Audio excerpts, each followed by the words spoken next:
बोला छत्रपती शिवाजी महाराज की जय। समोर आपण तळ पाहतो, तळ्याचं नाव आहे हत्ती तळ।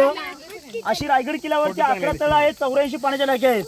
त्याला हत्ती तळ का म्हटलं गेलेलं आहे? राजांचा राज्याभिषेक रायगड किल्ल्यावर झाला। या राज्याभिषेकाचं पोस्टर शाळेच्या भिंतीवरती कधी पाहिलं असेल नसेल, त्या पोस्टर मध्ये व्हाईट टोपी काढून शिवरायांना 2 प्रपरांती इंग्रज मुजरा करताना बघायला भेटले बघा। ते एका इंग्रजाचं नाव होतं इंद्रिया ऑक्झेंटर। हा गडाच्या पायथ्यापासून आपण आलो की नाही पायी चालत, त्या पाऊल ओढणे गडावरती आला आणि राजांच्या नगरखान्यासमोर त्याला 4 पायाचे हत्ती बघायला भेटले। शंका काय निर्माण झाली, मी 2 पायाचा माणूस, हा जर डोंगर चढत असताना मी जर थकून जात असेल, माझ्या डोंगरावरती 4 पायाचा हत्ती कसा काय आला? त्याआधी शंका निर्माण झाली।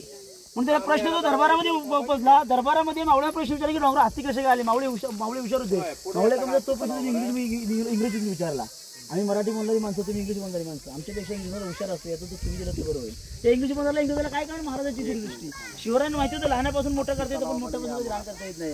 महाराजांनी काय केलं माहिती का? लहान लहान तिला हातीची पालखीमध्ये बसून डोंगरावरती आणि लहानाची मोठी डोंगरावरती गेली। ह्याला मदत महाराजांची दृष्टी। लहानापासून मोठं करा, मोठ्यापासून आलो तेव्हा शिकलं पाहिजे शिवरायांकडून। आपल्याला पाणी पिण्याचं आहे, हत्तीनं आंघोळ करायची असेल तर या तलावामध्ये सोडलं गेलं होतं। मग त्याला इतिहासामध्ये म्हटलं गेलं हत्ती तलाव। हे तलाव लिखित 10 वर्षापासून।